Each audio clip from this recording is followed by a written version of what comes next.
And in Utah, I think that let's look at two things. One, let's look at how can we, in my business, we always, number one, set a goal. We identify a metric so we can measure performance. President Thomas S. Monson said, when performance is measured, performance improves. When performance is measured and reported back, the rate of improvement accelerates. So to affect change in my business, we identify an area that we want to improve. And then we identify a metric that we can use to measure performance in that area. And then we track it. My employees always know whenever we have meetings and we talk about something new, I'm going, okay, let's put a plan together. How are we going to do this? And they automatically now say, well, first thing I'm going to do is I'm going to create an Excel spreadsheet so we can track our performance. I'm going to go back in time and I'm going to populate this report with all this data. And then we're going to set a goal and then we're going to measure performance and then we're going to make a change and we're going to see, you know what I mean? And if we did that, with education, for example, let's identify a metric that we can use to measure performance, and some already exist. Well, then let's track that. Let's post that on the homepage of utah.gov. You know what I mean? So people can see exactly where we're at and how we're progressing towards our goal. Then at that point, you can really make some changes and you can try some different things. And what I'm talking about with education, by the way, is not let's completely overhaul the system and let's have a vote and take it to the people like they tried to do a few years ago with vouchers. I'm not talking about that. What I'm talking about is, in my business, for example, if we have an idea about how to improve the conversion rate on a web page, we don't go site-wide and make this change on all the pages on our entire site, hoping that it will work. No, what we do is a pilot program or a test. We'll take one page that's highly trafficked. We get 10,000 unique visitors to our site every day. So we can choose a page that's highly trafficked, and then we'll make a change, and then we'll track it for a week, and we'll see, well, did that improve sales or not? Yeah, and I think if we did that with education, for example, we're not talking about changing everything. Let's take a pilot program.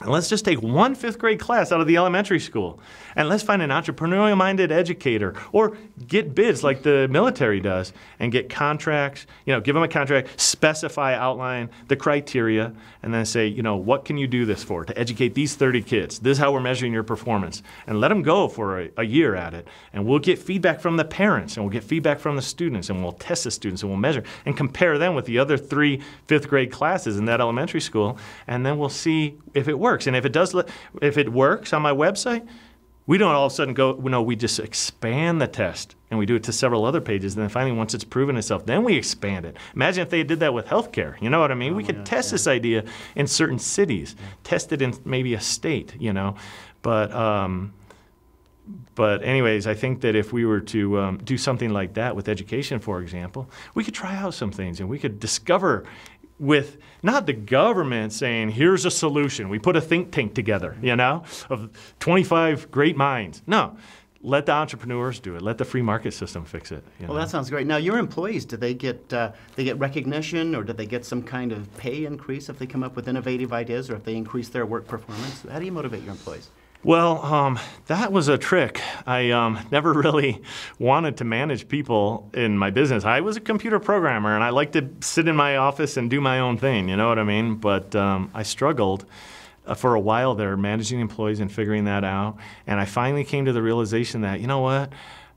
This is a reality of the business I've created, and I'm going to have to, if I'm going to do it, I'm going to do it good. I want the happiest employees around, And so I read some books, and I implemented some of the ideas from the books, but also, you know what I did? I prayed about it, and I came up with an idea that I was inspired with that I've never heard of anyone doing before. You want to know what it is? Yes, definitely. Well, and it was funny because I had this big company meeting scheduled. I had planned it in advance, and my employees all knew what was going on. And the morning of, this idea hit me, okay? And I thought, oh my gosh, this is great, but I haven't really thought it through. And it could, I don't know what kind of results to expect. It could really backfire, But I just felt inspired. And so I went ahead and just went with it, And what it is what we do in my company is a profit-sharing program, but it's unique in a number of ways because, for one thing, it pays out monthly. Quarterly is too far. I'd give a quarterly profit-sharing check, and people would, they forgot. That's right. Hey, that's great. Interesting. Yeah, and so we do it monthly. And then the other thing we do is the employees have the option to participate or not. They get to choose to. But participation involves them investing up to 20% of their own pay in the program. Oh, wow. Yeah, so they got some skin in the game now. Wow. You know what I mean? And it's fair because across all pay levels, because it's a percentage. So from the lowest paid high school kid to the upper level people, it's a percentage of their pay. And so what they do is we set a goal. And the goal is not an arbitrary number. I don't say, let's really go for this month, you know. It's based on a formula. It's basically a seasonally adjusted 12-month moving average.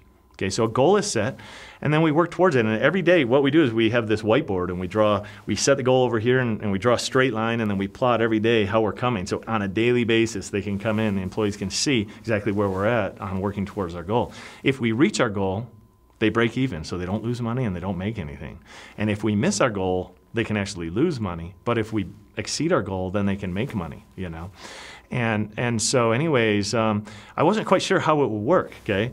But when I introduced it, it was already the 10th of the month. It was 10th of July, like 5 or 6 years ago. And I said, okay, guys, we're a third of the way through the month already, so I need you to let me know, like today, if you want to do it this month or not. So, so my employees were like, well, look, can I talk to my wife and then call you tonight? Because 20% of my pay. You know what I mean? I got to figure this out. So I said, yeah, sure, just call me tonight. So I'll never forget that one employee calls me that night. He says, okay, I got some questions for you. What email campaigns do we have scheduled for this month? And I have some ideas on ways we can cut shipping costs. Is it okay if I talk to you about those? And all of a sudden now, he was really, gosh, on fire. Yeah. And as it turns out, interestingly enough, my business is seasonal, and the winter months, especially Christmas time, is the best. And that month of July, it became our second best month ever, only second to the previous December. But that was amazing considering the season of it, you know.